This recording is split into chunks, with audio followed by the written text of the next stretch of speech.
Je m'appelle Yvette Lundy.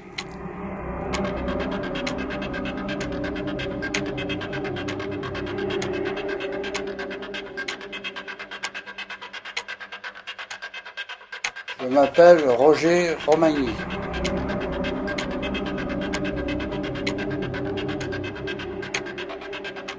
Je suis né en 1916.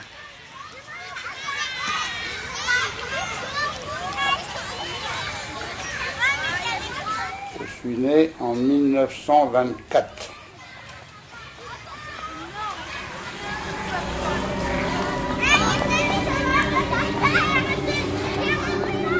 En 1939, j'avais 15 ans. En 1939, j'avais 23 ans.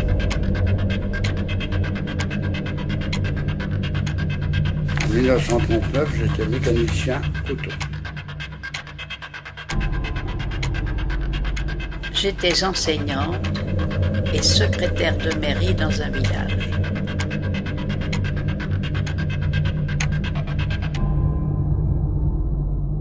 À l'annonce de la guerre, j'ai été atterrée par cette nouvelle.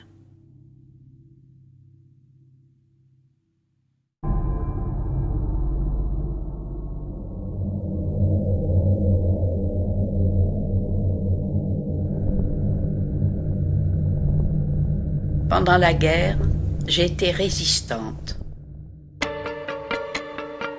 J'ai intégré un maquis. Le 25 juillet 1944, arrestation avec 4 camarades du groupe.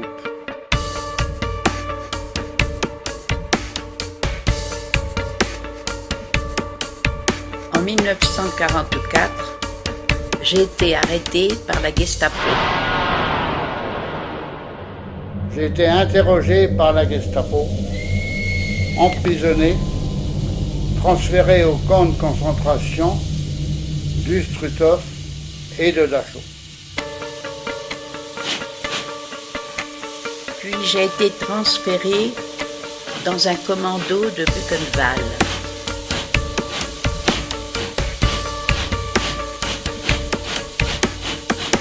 J'ai vécu dans ces camps l'horreur de la déshumanisation au-delà de l'imagination.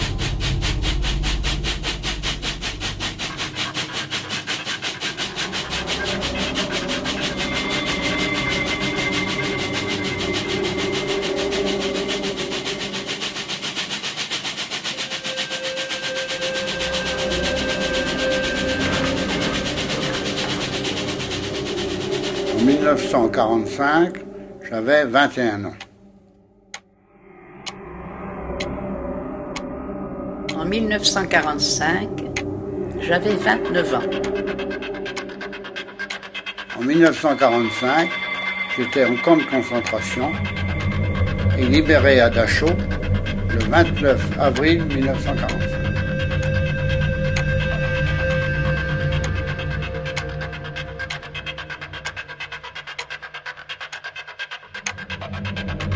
J'ai appris la fin de la guerre par la méchanceté et la haine grandissante des gardiens.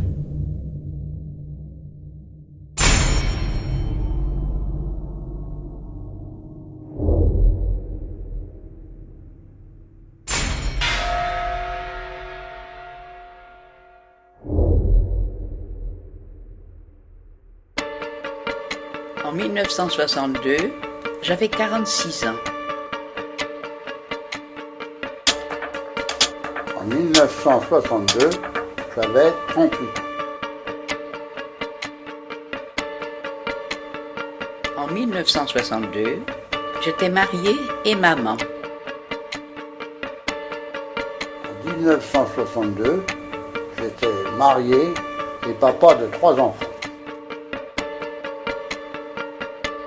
En 1962, je ne travaillais plus.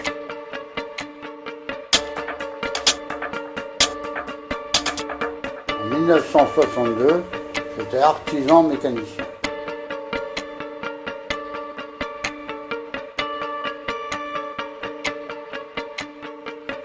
À l'annonce de la réconciliation franco-allemande en 1962, mon sentiment était une joie pour l'avenir et une peine pour les souvenirs.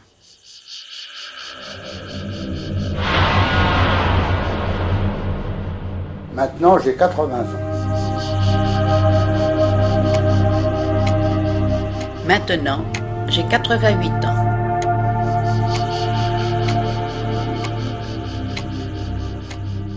Maintenant, je vis avec mon épouse, tout simplement. Maintenant, je suis seule. J'ai 3 enfants et 5 petits-enfants. J'ai des enfants, 3, et 5 petits-enfants et une arrière-petite-fille.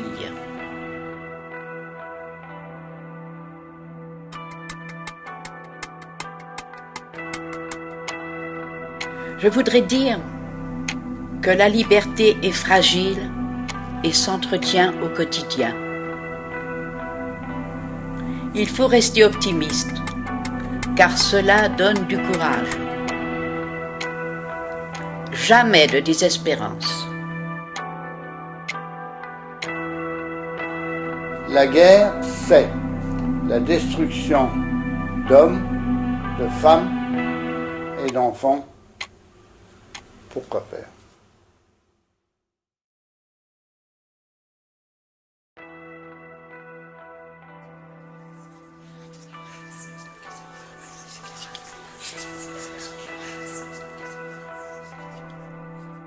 Vous, qui vivez en toute quiétude, bien au chaud dans vos maisons, vous, qui trouvez le soir en rentrant la table mise et des visages amis, considérez, si c'est un homme, que celui qui peine dans la boue, qui ne connaît pas de repos, qui se bat pour un quignon de pain, qui meurt pour un oui ou pour un non.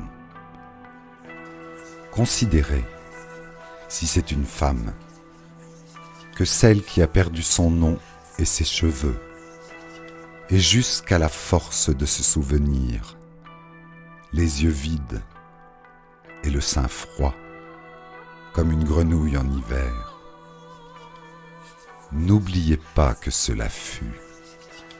Non, ne l'oubliez pas. Gravez ces mots dans votre cœur. Pensez-y chez vous, dans la rue, en vous couchant, en vous levant.